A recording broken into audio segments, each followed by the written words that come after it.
हम लोग स्टार्ट करते हैं। ओम अज्ञानतिमिरन्धस्य ज्ञानाञ्जनशलाकया चक्षुरुन्मिलितं येन तस्मै श्रीगुरुवे नमः। श्रीचैतन्यमनोभीष्टं स्थापितं येन भूतले स्वयं रूपा कदा मह्यं ददाति स्वपदान्तिकम्। वन्देऽहं श्रीगुरोन् श्रीयुतापदकमलं श्रीगुरुन् वैष्णवांश्च श्रीरूपं साग्रजातं सहगण रघुनाथान्वितं तं सजीवं सावधूतं सावधूतं परिजन सहितं कृष्ण चैतन्य देवं श्री राधा कृष्ण पादान् सहागणललिता श्री विशाखान्वितं श्याम। नमो विष्णुपादाय कृष्ण पृष्ठाय भूतले श्रीमते भक्ति वेदांत स्वामी नामने। नमस्ते सरस्वती देवे गौरवाणी प्रचारिणे निर्विशेष शून्यवादी पाश्चात्य सतारिणे। नमो महावदन्याय कृष्ण प्रेम प्रदायते कृष्णाय कृष्ण चैतन्य नामने गौरविषे नमः। हे कृष्ण करुणा सिंधु दीनबंधु जगतपते गोपेशा गोपिका कांता राधा कांत नमस्ते। तप्त कांचन गौरांगी श्री राधे वृंदावनेश्वरी वृषभानुसुते देवी प्रणमामि हरिप्रिये। वाञ्छाकल्पतरुभ्यश्च कृपा सिन्धुभ्य च पतितानां पावनेभ्यो वैष्णवेभ्यो नमो नमः। जय श्री कृष्ण चैतन्य प्रभु नित्यानंद श्री अद्वैत गदाधर श्रीवासादि गौर भक्तवृंद। हरे कृष्णा कृष्णा कृष्णा हरे हरे हरे राम राम राम हरे हरे। हरे कृष्णा। तो आप सभी का बहुत बहुत स्वागत है हमारे इस्कॉन डिसाइपल कोर्स के अंदर। हरे कृष्णा। तो अभी तक हम लोगों ने यूनिट 3 चैप्टर 10 तक कंप्लीट कर लिया था और आज हम लोग यूनिट 3 के ही अंदर चैप्टर नंबर 11 से स्टार्ट करने वाले हैं।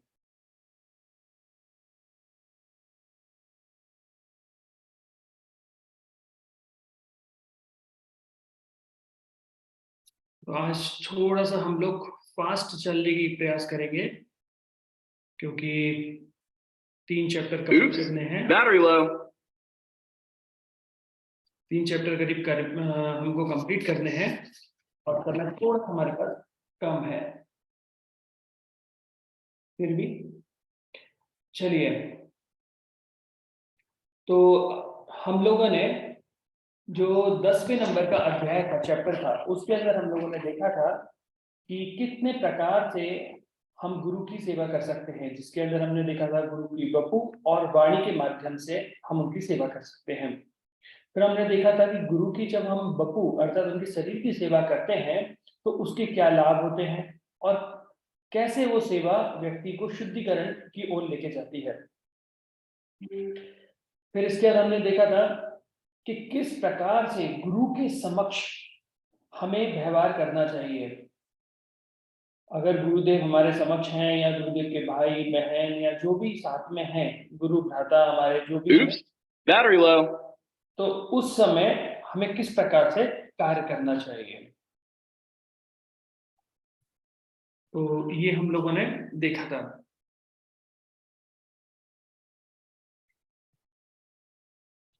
फिर इसके बाद हम लोगों ने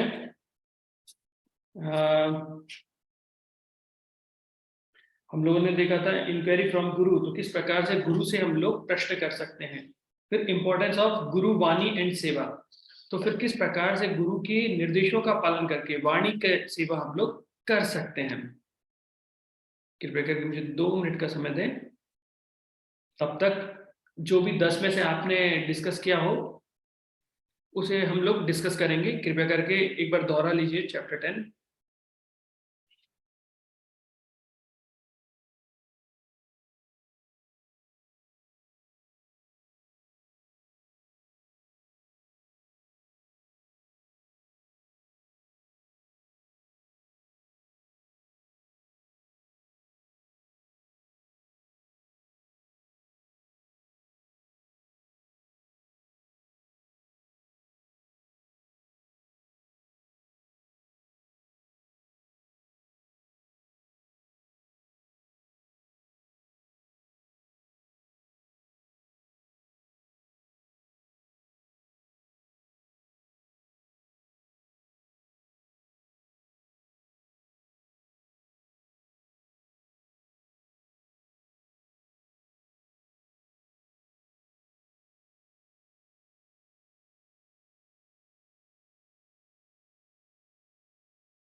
हरे कृष्णा।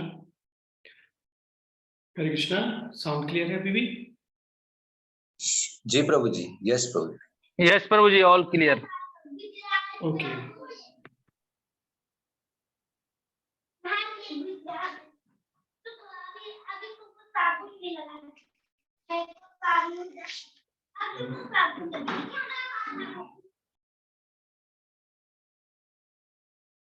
हरे कृष्णा।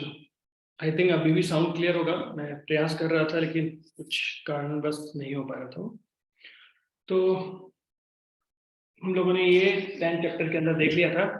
अब हम लोग 11 चैप्टर के अंदर देखते हैं।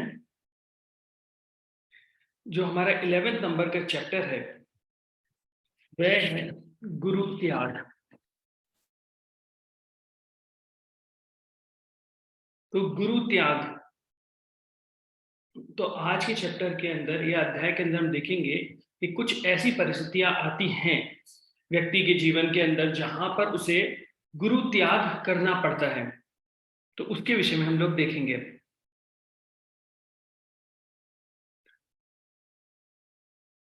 अभी कोई व्यक्ति यहाँ पर प्रश्न कर सकता है कि प्रभु जी, गुरु त्याग से हम लोग क्यों प्रारंभ कर रहे हैं?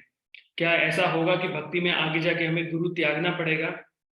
तो ये गुरु त्याग जो है वो इसलिए नहीं बताया जा रहा है कि आगे चल के आपको गुरु त्यागना पड़े। से मान लीजिए आप अगर एरोप्लेन में जाते हैं और जब भी आप फ्लाइट की किसी टिकट लेकर आप बैठते हैं तो उस समय आप देखते हैं कि जो एयर होस्टेस है आपको बताती है कि इमरजेंसी गेट कहाँ पर है। जब कभी अगर सांस का लेवल कम हो जाए, ऑक्सीजन लेवल कम हो जाए प्लेन के अंदर, तो आपको कैसे ऑक्सीजन लेनी है और प्लेन क्रैश हो रहा है उस समय क्या करना है। तो उनका कहने का मतलब ये नहीं होता है कि प्लेन क्रैश होगा तब आप क्या करें। उनका कहने का मतलब ये होता है कि इन केस अगर प्लेन क्रैश हो जाता है तब आपको क्या करना पड़ेगा।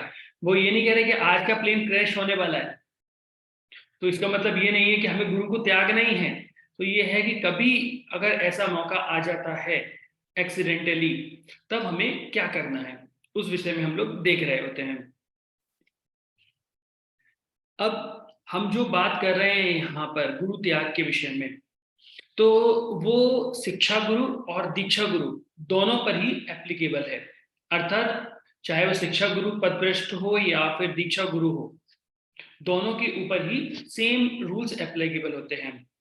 अब होता क्या है, कई बार जो हमारे दीक्षा गुरु हैं या शिक्षा गुरु हैं वह इस प्रकार का आचरण करने लगते हैं जो कि शास्त्रों के अनुसार नहीं है, या फिर हम ऐसा बोल सकते हैं कि वो इस प्रकार की फिलॉसफी या फिर दर्शन के बारे में बताने लगते हैं जो हो सकता है कि हमारे संप्रदाय से बाहर की हो या गलत हो। जैसे हम वैष्णव संप्रदाय हैं, हम भगवान के साकार रूप को पूछते हैं, तो कोई गुरु पदभ्रष्ट हो गया और मायावाद के विषय में बोलने लगे, या फिर वे व्यभिचार में लग गए हैं, या फिर इंद्रिय भोग अत्यधिक करने के कारण वह गलत मार्ग पे चले गए हैं, पदभ्रष्ट हो गए हैं। तो ऐसी परिस्थितियों में हम गुरु का त्याग करते हैं, और वो कैसे करते हैं उसकी पूरी प्रोसेस हम लोग देखेंगे, और नए गुरु से दीक्षा ग्रहण करते हैं। ओके, सचिन प्रभु कृपया करके रीड करें। हरे कृष्णा प्रभु जी, सभी को दंडोत प्रणाम। शास्त्रों के अनुसार गुरु त्याग के सिद्धांत एवं विधियां। शास्त्रों के अनुसार एक शिक्षक जो निंदनीय कार्य करता है और सही एवं गलत में भेद करने की अपनी सारी क्षमता खो चुका है, उन्हें त्याग करना उपयुक्त है। हरे कृष्ण प्रभु जी। हरे कृष्णा। तो यहाँ पे क्या लिखा है, एक शिक्षक जो निंदनीय कार्य करता है। फिर पापा जी बता रहे हैं कि भाई कोई गुरु है जो निंदनीय कार्य कर रहा है। निंदनीय अर्थात ऐसे गुरु होने पर उन्हें ऐसे प्रकार के कार्य नहीं करने चाहिए, जैसे 4 नियमों का उल्लंघन कर रहा है और वह भूल गए हैं कि क्या सही चीज है क्या गलत चीज है। तो ऐसी परिस्थिति में हमें गुरु का त्याग करना चाहिए।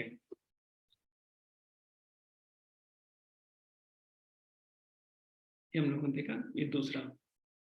ओके, योगिता माता जी कृपया करके से पढ़ें।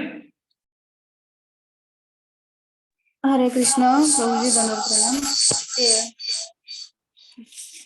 शास्त्रों के अनुसार एक शिक्षक अथवा आध्यात्मिक गुरु का त्याग करना चाहिए जब वह स्वयं को गुरु अथवा शिक्षक के रूप में कार्य करने हेतु असक्षम प्रदर्शित कर देता है। हरे कृष्ण। तो अभी यहाँ पे लिख दिया है कि आध्यात्मिक गुरु का त्याग करना चाहिए। जो शिक्षक क्या कर रहा है, इस प्रकार से कार्य कर रहा है कि वह अपने आप को बता रहा है कि मैं दक्ष नहीं हूं और इतना सक्षम नहीं हूं कि अपने शिष्य को आगे लेके जा सकूं। ऐसी परिस्थितियों में हमें गुरु का त्याग करना चाहिए। और देखते हैं, ओके, शुक्ला माता जी कृपया करके रीड करें।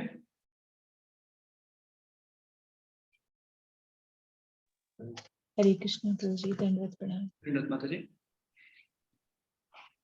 गुरु त्याग के सिद्धांत एवं विधियां। गुरुर अपि अविलंबस्य कार्यकरम अजानत उपाथ प्रतिपन्नास्य परित्यागो विधीयते। अगर गुरु इंद्रिय भोग के प्रति आसक्त हो जाता है और अपने कर्तव्य भूलकर एक पतित पथ अथवा भक्ति मार्ग से भिन्न किसी और पथ का अनुसरण करता है, तब उसका त्याग कर देना चाहिए। तो यहाँ पर बता दिया गया है, ये महाभारत के उद्योग पर्व में आ रहा है कि गुरु इंद्रिय भोग के प्रति आसक्त हो जाते हैं और अपने कर्तव्य को भूल गए हैं। तो ऐसे में क्या होगा, व्यक्ति पतित हो गया है। तो इस परिस्थिति में भी हमें क्या करना चाहिए, ऐसे गुरु का त्याग कर देना चाहिए।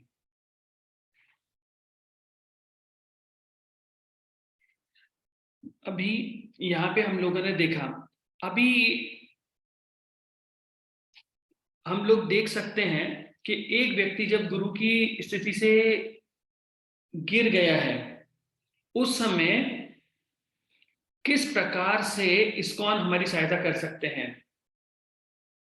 अच्छा देखिए, आप ही की ही बुकलेट के अंदर आपको यह दिखाई देंगे। मैं आपकी बुकलेट आपको दिखाता हूँ, स्टूडेंट हैंडबुक।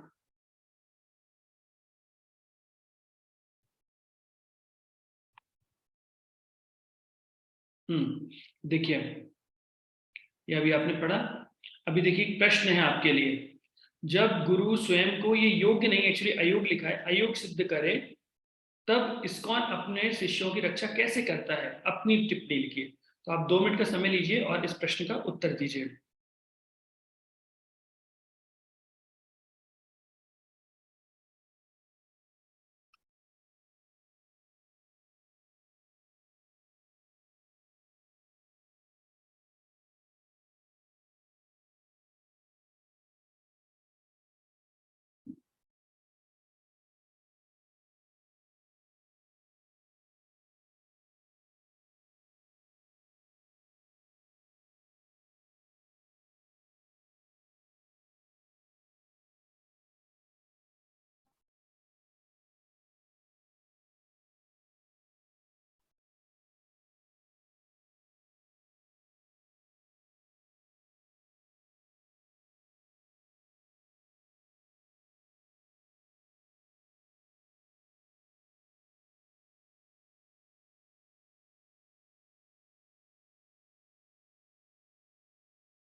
जिस भी भक्त का हो जाता है, कृपया करके अपने हैंड रेस कीजिए।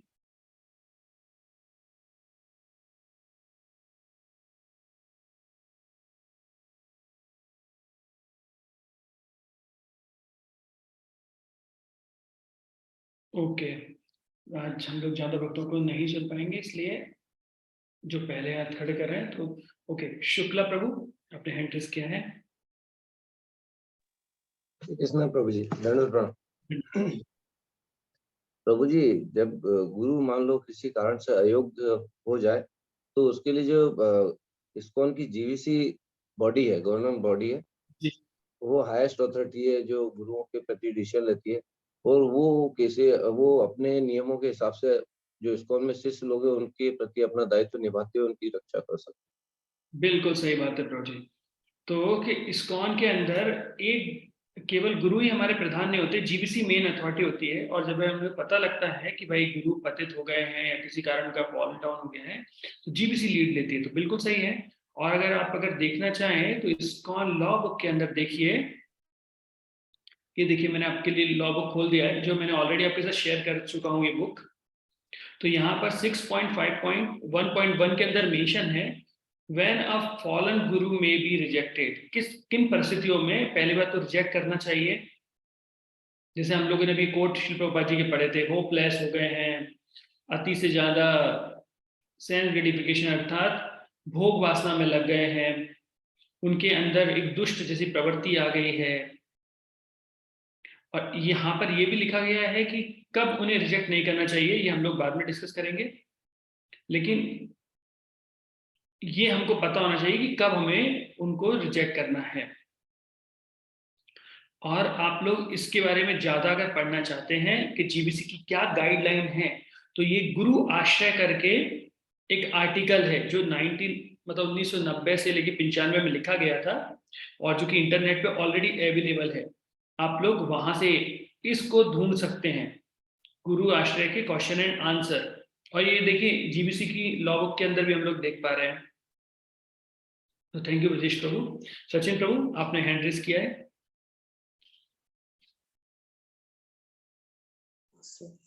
हरे कृष्णा प्रभु जी, धन्यवाद प्रणाम। Yes, प्रभु जी, मैंने भी पहला पॉइंट यही लिखा था कि जब ऐसी परिस्थितियां निर्मित होती है तो हमारे पास सर्वोच्च गवर्निंग बॉडी कमीशन जीबीसी है। लास्ट टाइम भी आपने जब शुरू में बताया था कि अगर हमारे गुरु के भी ऊपर हमें कोई निर्णय ले सकते तो वो है जीबीसी, श्रील प्रभुपाद के द्वारा जो बनाई गई। तो हमें जीबीसी के समक्ष जाकर के इस चीज को प्रस्तुत करना चाहिए। प्रभु जी, हरे कृष्णा। धर्मेंद्र प्रभु, आपने हैंड रेस किया है। हाँ यश प्रभु जी, हरे कृष्णा प्रभु जी। तो मेरा वही पॉइंट में भी लिखा था कि उसे डायरेक्ट जीबीसी से हम डिस्कस कर सकते हैं। अच्छा, तो मेरा आप लोगों से ये भी था कि मान लीजिए, एक तो आप लोगों ने जो बताया कि हाँ जीबीसी की पास में जाना चाहिए, तो केवल जीबीसी ही एक जरिया है या और कुछ भी हो सकते हैं, और कहीं भी हम शिकायत कर सकते हैं इस चीज के बारे में? हाँ प्रभु जी, एक और पॉइंट हो सकता है कि हम अपने जो गुरु के समकक्ष गुरु होते हैं उनसे भी इस पॉइंट को हम रख सकते हैं, या तो फिर हम जिस मंदिर से कनेक्टेड है उनसे वहाँ के जो प्रेसिडेंट है उनसे हम डिस्कस कर सकते हैं। तो अगर छोटे लेवल पर बात करें तो जो जिस मंदिर से हम कनेक्टेड है वहाँ के जो प्रेसिडेंट है उनसे पहले डिस्कस करेंगे, उसके बाद उन गुरु के समकक्ष गुरु हैं उनसे डिस्कस करेंगे, तब लास्ट स्टेप पर हम जाकर जीबीसी से डिस्कस करेंगे। बिल्कुल बिल्कुल। तो देखिए यहाँ पर ऑलरेडी शिकायत करने की विधियों के बारे में लिखा गया है, वो है भक्त के मंदिर अधिकारी, अर्थात आप जिस भी मंदिर से कनेक्टेड हैं वहां पर हम लोग उनसे संपर्क कर सकते हैं। भक्त के शिक्षा गुरु, क्योंकि दीक्षा गुरु एक हुए, दूसरे शिक्षा गुरु भी हुए जिनके बारे में हम लोग बात कर सकते हैं। इस्कॉन रिजॉल्व, फिर हम इस्कॉन के अंदर जीबीसी के अंदर, जैसे जीबीसी अल्टीमेट अथॉरिटी होती है, वैसे ही हम उनसे जाके इन चीजों के विषय में चर्चा कर सकते हैं। तो रेजोल्यूशन निकलते हैं वहां पर।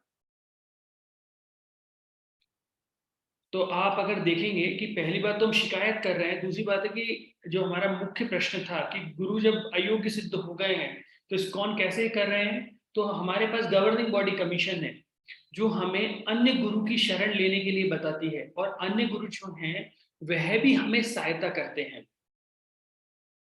अन्य गुरु हमें सहायता करते हैं कि किस प्रकार से हम लोग अपनी भक्ति में आगे बढ़े। जैसे श्रील प्रभुपाद जी ने जब बहुत सारे भक्तों को संन्यास दिया था, लेकिन कुछ भक्त ऐसे थे जिन्होंने श्रील प्रभुपाद जी के जाने के बाद यह मूवमेंट को छोड़ दिया था।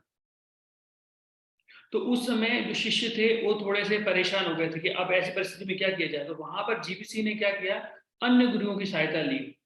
तो एक होता है अन्य गुरु की सहायता लेना, दूसरा शिक्षा गुरु के प्रति समर्पण का भावना होना चाहिए। अन्य जगह पर क्या होता है संप्रदाय में कि मान लीजिए एक गुरु और उनके शिष्य हैं, तो अगर गुरु का पतन हो गया तो सारा इंस्टीट्यूशन खत्म हो जाता है। अभी यहाँ पर हमें अन्य गुरुओं का सहयोग प्राप्त हो रहा है, हमारे वरिष्ठ वैष्णवों का सहयोग प्राप्त हो रहा है, हमको हमारे शिक्षा गुरु का सहयोग प्राप्त हो रहा है। और एक शिक्षा गुरु नहीं, कई शिक्षा गुरु हमारे पास। तो इस्कॉन जो है व्यक्ति को 360 डिग्री प्रोटेक्शन देते हैं।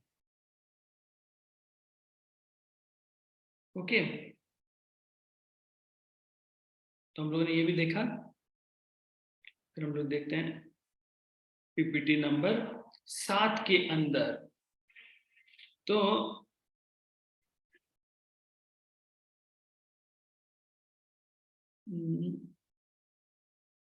कौन, अनिल प्रभु इसे रीड कीजिए। एक पतित गुरु का त्याग कब नहीं करना चाहिए? अगर गुरु इंद्रिय तृप्ति के प्रति आसक्त हो जाते हैं और एक या एक से अधिक नियमों का उल्लंघन करते हैं, परंतु उनके सुधार की संभावना है, तब उनका त्याग नहीं करना चाहिए, अपितु उन्हें सुधरने का समय देना चाहिए और शिष्यों को शिक्षा गुरु के रूप में श्रील प्रभुपाद एवं वरिष्ठ वैष्णवों की शरण लेना चाहिए। तो यहाँ पर बताया गया है कि ऐसा नहीं है कि हमें डायरेक्ट ही गुरु का त्याग करना चाहिए। तो जब हम देखते हैं कि वे इंद्र तृप्ति में आ गए हैं और नियमों का उल्लंघन कर रहे हैं, लेकिन जीबीसी उन्हें सुधरने का मौका देती है, तो उन्हें एक वार्निंग मिलती है, और अगर वे सुधर जाते हैं तो उसके बाद क्या होगा, वे पुनः गुरु की स्थिति में रह सकते हैं। ऐसा नहीं होगा कि वे पूर्ण रूप से हट गए हैं। तो कई बार गलती से कुछ कार्य हो जाते हैं, तो इसका अर्थ ये नहीं है कि हमने पूर्ण रूप से हटा दें। अच्छा, एक तो हुआ ये बड़ी बड़ी चीजें। अब कई बार होता है हम छोटी चीज को भी बहुत बड़ी कर लेते हैं। तो क्या आप देख सकते हैं छोटे छोटे कंसर्न जो आपने किसी गुरु में देखा हो, जैसे श्रील प्रभुपाद जी लिखते हैं कि एक बार जब श्रील प्रभुपाद जी मठ, अपने गौड़ी मठ में गए थे और प्रभुपाद जी स्नान कर रहे थे, और स्नान करते वक्त श्रील प्रभुपाद जी देखते हैं कि एक सर्प अर्थात सांप जो है वो मठ में घुस आता है। अब जैसे ही वो मठ के अंदर प्रवेश कर लेता है तो सब लोगों के अंदर एक अफरा तफरी मच जाती है, अरे सर्प आ गया है। तो जो गुरु महाराज अर्थात भक्ति सिद्धांत सरस्वती महाराज थे, वह पहली मंजिल पे खड़े हुए थे और उन्होंने पहली मंजिल से खड़े होकर आदेश दिया कि इस सांप को मार दीजिए। तो शिष्यों ने वैसा ही किया, उन्हें मार दिया। यहाँ पर श्रील प्रभुपाद जी बोलते हैं कि मुझे पहली बार अपने गुरु पे डाउट हुआ था कि एक साधु पुरुष किस प्रकार से ऐसे कार्य कर सकता है। लेकिन फिर श्रील प्रभुपाद जी ने कहा, जब मैं श्रीमद् भागवतम पढ़ रहा था तो श्रीमद् भागवतम के 7th कैंटो अर्थात 7वें स्कंद के 9वें अध्याय के 14वें नंबर का श्लोक जो है,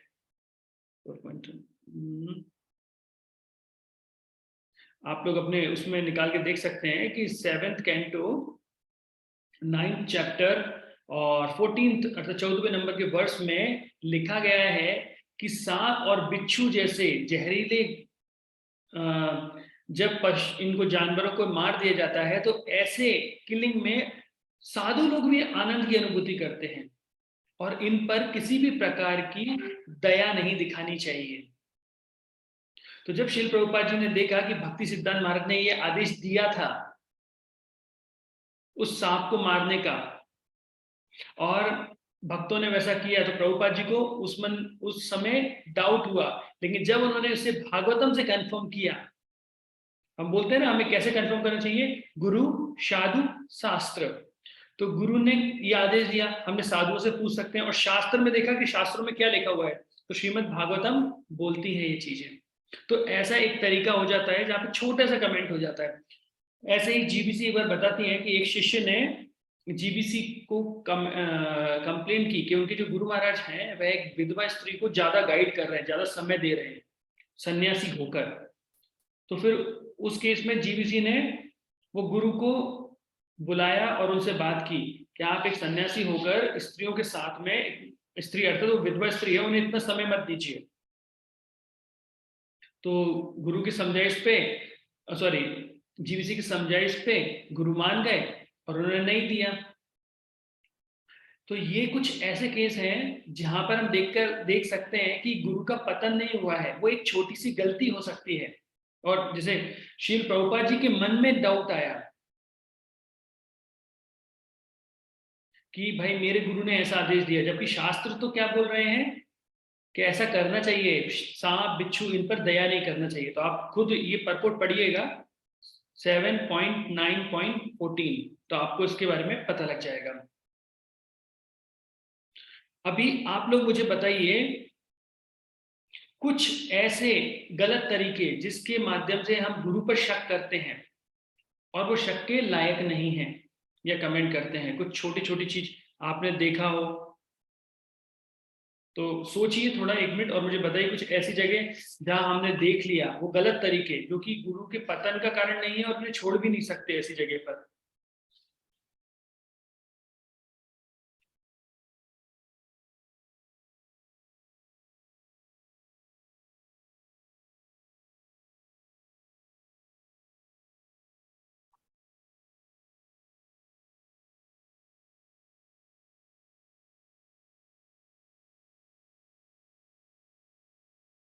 ओके, अनिल प्रभु आपने हैंड रेस किया है।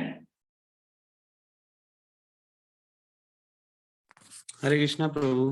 प्रभु बहुत सारे लोग ये बोलते हैं कि जैसे स्कॉन में जो महाराज वगैरह होते हैं वो महंगी महंगी गाड़ियों में घूमते हैं, तो लोग इस चीज में बहुत बोलते हैं कि ये सन्यासी है, लेकिन इस चीज का वो मतलब यूज कर रहे हैं, वो कर रहे हैं। तो उस चीज में फिर किसी डिसाइपल को ये चीज लग सकती है, मतलब वो गलत तरीके से ले सकता है।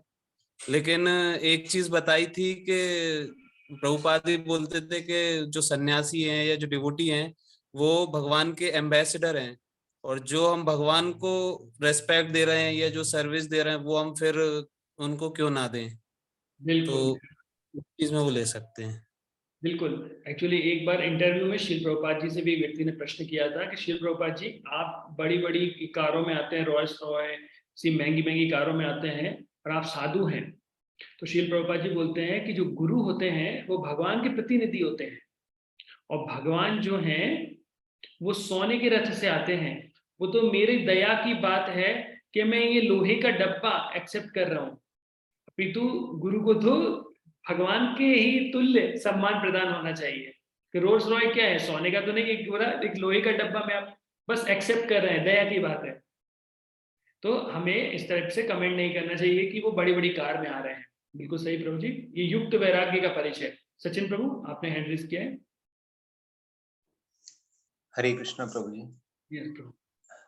प्रभु जी, आपका क्वेश्चन हमें नेगेटिव पॉइंट्स बताना है कि जिसमें हम गुरु के प्रति हमारे मन में गलत भावना आ जाती है, इस जी प्रकार से। जी जी प्रभु।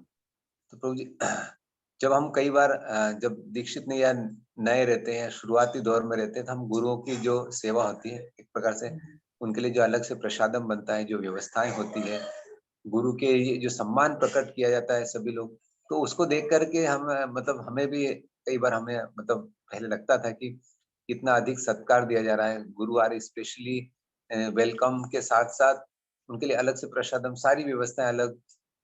तो ये चीजें देख करके एक मन में, जब तक हमारे मन में प्रेम या भक्ति भावना नहीं रहती तब तक हमारे मन में ऐसी भावनाएं आती गुरु के प्रति। बिल्कुल प्रभु जी। तो कई बार हमें लगता है, अरे देखिए सन्यासियों को या सॉरी मुख्यतः गुरुओं को इतना सम्मान दिया जा रहा है ना, ऐसे अलग से प्रसादम की व्यवस्था हो रही है। तो एक्चुअली ये गलत तरीका है ऐसा देखने का, क्योंकि गुरु का भगवान के तुल्य ही सम्मान होना चाहिए। और आज यदि हम गुरु को वो सम्मान नहीं दे पाएंगे तो इसकी क्या गारंटी है कि कल हम भगवान को वो सत्कार करेंगे, सम्मान करेंगे। क्योंकि गुरु में तो कोई अंतर है नहीं। एटलीस्ट गुरु ये नहीं बोलते कि मैं भगवान हूं, लेकिन देखिए हमारे अंदर एक ईर्ष्या का भाव था, इसलिए हम भगवत धाम से यहाँ पर आए। आज हम वापस वही ईर्ष्या गुरु के प्रति प्रदर्शित करेंगे, फिर क्या होगा? सेम वापस हम लोग क्या होगा, बोलते हैं लौट के बुद्धू घर को आए, वापस व्यक्ति वही भौतिक जगत के भौतिक जगत में आ जाएंगे। ओके, शुक्ला प्रभु आपने हैंड रेज किया है। जी प्रभु जी। प्रभु जी, ऐसा भी होता है कई बार कि गुरु जब बहुत शिष्य रहते हैं, किसी एक शिष्य को बहुत सम्मान देते हैं या उनको बहुत प्रेज अप्रिसिएशन करते हैं, तो बाकी शिष्यों को लग सकता है कि देखो हमने भी तो यही बोला था, हमने भी तो यही आंसर दिया था, लेकिन प्रभु जी मतलब गुरु जी स्पेशली उसको ज्यादा इतना खुश हो रहे हैं। या फिर कई बार अगर गुरु किसी बात पे या किसी कमी निकाल कर हमें अगर डांट देते हैं या सबके सामने हमें कुछ बोल देते हैं, कमेंट कर देते हैं, तो भी हमें बुरा लग जाता है, लेकिन ये ऐसा होना नहीं चाहिए। तो इन इन चीजों को लेकर भी हमारे मन में गलत भावना आ जाती है कि हमें तो डांट दिया और उनको प्रेज कर दिया। तो ये भी चीजें जो है प्रभु जी ऐसा होता है। बिल्कुल सही बात है। कई बार देखिए गुरु ने हमें डांट दिया और या तो किसी एक भक्त की प्रशंसा की और हमारी प्रशंसा नहीं की, तो हम क्या होते हैं, गुरु में ही अपराध देखने लगते हैं। जबकि कई बार ऐसा होता है, मैं आपको बताऊंगा कि जब हमें गुरुदेव डांटते हैं वो बिना वजह की डांटते हैं, तो इसका मतलब होता है कि जो हमारा अहंकार है इसके ऊपर चोट लग रही है और वो उसको निकाल रहे हैं। अगर मान लीजिए हमने कोई गलती की है और हमें डांट पड़ी तो हमें समझ में आता है कोई बात नहीं, लेकिन अभी हमने कोई अपराध में गलती नहीं की है फिर भी हमें डांट पड़ रही है, तो उस समय क्या होता है, उस समय हमारे अहंकार पे चोट लगती है। और गुरुदेव का एक कार्य होता है कि हमें विनम्र बनाना, तो हमें जी। विनम्र बनाते हैं उस तरीके से। तो बहुत सही पॉइंट टच किया माता जी आपने। हम्म, एक बार मेरे साथ भी जीवन में ऐसा हुआ था कि हमारे शिक्षा गुरु ने मुझे बहुत डांट दिया था बिना गलती के, और मेरे मन में ख्याल आया था क्या मतलब है, मैं तो सही था और उन्होंने डांटा। मैं तब मुझे मेरे एक और शिक्षा गुरु ने समझाया कि गुरु का कार्य होता है चेस्टाइटमेंट, अर्थात डांट कर शिष्य के अंदर सुधार करना। क्योंकि गुरु होते ही हम बोलेंगे मतलब हैवी होते हैं, भारी होते हैं, और अगर गुरु आपको डांट कर किसी चीज को समझा रहे हैं इसका मतलब है वो आपसे अधिक प्रेम करते हैं। वो जानते हैं कि मैं इसे डांटूंगा और डांटने के बाद वो व्यक्ति मेरे साथ ही रहेगा, कहीं छोड़ के नहीं जाएगा, कितना अधिकार होता है। उन्होंने एक एग्जांपल दिया, मान लीजिए आपके घर पर कोई मेहमान आते हैं और आपके भाई भी घर पे आए, कोई दूर के रिश्तेदार आए और आपके भाई भी आए, सगे भाई भी घर पे आए, और अभी आपको खाना लगाना है, तो आप पहले किसको खाना लगाएंगे? एक आपके हस्बैंड है, एक आपके भाई, उनके भाई है, और एक दूर के रिलेटिव है, किसको पहले लगाएंगे? पहले दूर के रिलेटिव को लगाएंगे प्रभु जी। हाँ, हाँ, और फिर इसके क्योंकि बाद भाई। भाई तो बुरा नहीं मानेंगे, भाई भी बुरा नहीं मानेंगे, हस्बैंड भी बुरा नहीं मानेंगे, लेकिन करेक्ट दूर के रिलेटिव को बुरा लग सकता है, जी। तो इसलिए देखिए, उनका आदर पहले करना है। तो जी। गुरु अगर आपको बहुत ही प्रेम से आगे बढ़ा रहे हैं कुछ कार्य के, अरे वेरी गुड, बहुत अच्छा किया आपने, और आप आगे बढ़िए, इसका मतलब गुरु इतने खुश नहीं है आपसे, हम्म, है ना। और जैसे हिज होलीनेस भक्ति प्रेम महाराज हमेशा एक स्टेटमेंट बोलते थे, ज्यादा खुश मत हो अपने अचीवमेंट से, ये सोचो कि तुम हो इसलिए ये काम ऐसा हुआ है, और अगर कोई और होता तुम्हारी जगह पे तो उससे अच्छा कार्य होता। तो आप किसी अचीवमेंट को लेके पहुंचे हैं कि महाराज हमने ऐसा किया, और गुरु महाराज बोल रहे हैं आपसे तुम हो इसलिए ये काम बिगड़ा है। बिगड़ा मीन्स केवल मान लीजिए इतना हुआ है, अगर और कोई होता तो और ऊंचा जाता। हम्म, तो कई बार हमारे अहंकार पे चोट लगती है, लेकिन वहीं से हमारा शुद्धिकरण होता है। जी प्रभु। हमें भगवत धाम जाना है तो भगवत धाम में शुद्ध भक्त लोग रहते हैं। अब मान लीजिए एक जगह पर कुछ धुले हुए बर्तन रखे हैं और एक जगह पर बिना धुले बर्तन रखे हैं, क्या आप दोनों को मिक्स कर देंगे? कभी नहीं करेंगे। आप पहले बर्तनों को धुलेंगे, फिर जो धुले हुए बर्तनों को धुले हुए बर्तन के साथ रखेंगे। तो वैसे ही हम अभी अनर्थों से और अपराधों से भरे हुए हैं, तो गुरुदेव उसे मार्जन मार्जन अर्थात साफ करते हैं, और साफ करेंगे तो थोड़ा सा परेशानी होगी, जी, है ना? चेतो दर्पण मार्जनम। तो जी। ओके, धन्यवाद माता जी, very nice point. Okay, Vijayalakshmi माता जी।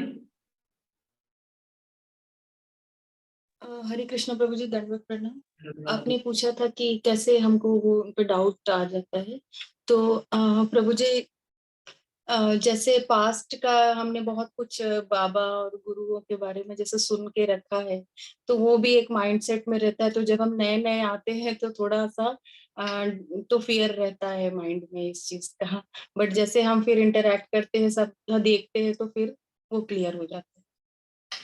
बोले हमारे ये गुरुदेव तो ना राख निकाल, ना ऐश देते हैं ना कैश देते हैं। ऐश जी मतलब ना राख देते हैं और ना ही मनी धन देते हैं। लेकिन बाहर के जो बाबा हैं तो जी कोई जी। चमत्कार करता है, कोई कुछ चमत्कार करता है।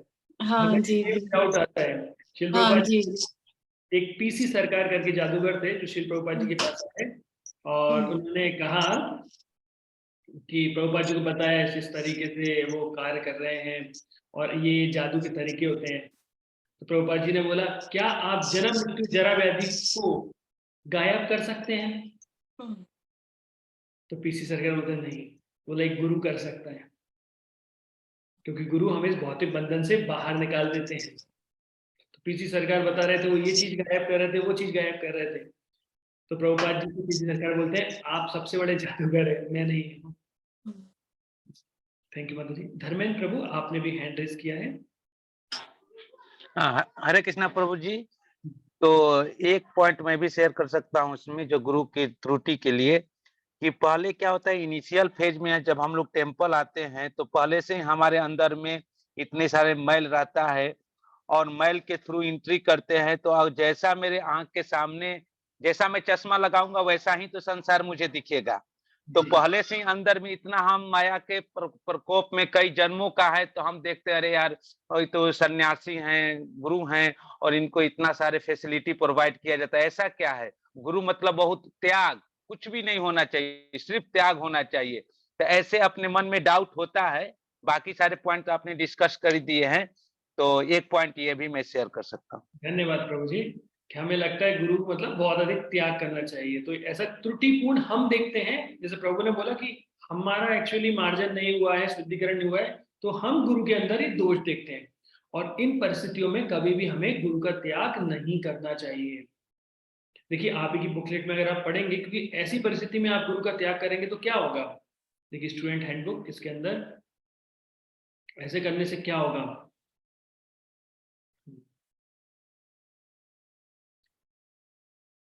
अब यहाँ लिखा हुआ है, जब कोई अपने गुरु का त्याग करता है तब उसका भी एक कारण होता है। यह कारण शास्त्रों में वर्णित है। गुरुर अप्य विलप्तस्य कार्य कार्य अजानता कार्य अकार्य। अगर एक आध्यात्मिक गुरु को यह नहीं पता कि क्या किया जाना चाहिए और नियमों के विरुद्ध कार्य करता है, तो उस स्थिति में उसे त्याग देना चाहिए। परंतु जब तक आपको यह ना दिखे, आप आध्यात्मिक गुरु का संग नहीं त्यागें। यह आपके लिए लाभकारी नहीं है, अपितु आपका पतन है। तो अगर आप यूं ही त्याग देते हैं, जैसे मान लीजिए कई बार हमको लगता है अरे मेरे ये गुरु महाराज जो हैं वो तो भारतीय हैं और मुझे जाना है अमेरिका, तो मैं इनको छोड़ के ये अमेरिका वाले महाराज से दीक्षा ले लेता हूँ। तो आप एक प्रमाणित गुरु को छोड़ के दूसरे प्रमाणित गुरु के पास जा रहे हैं, तो इससे आपका पतन होगा।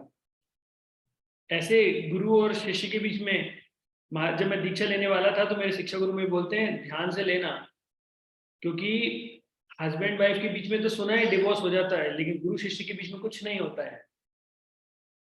ये इस जन्म के साथ नहीं है, 7 जन्म के नहीं है, ये इटर्नली आपके गुरु हैं।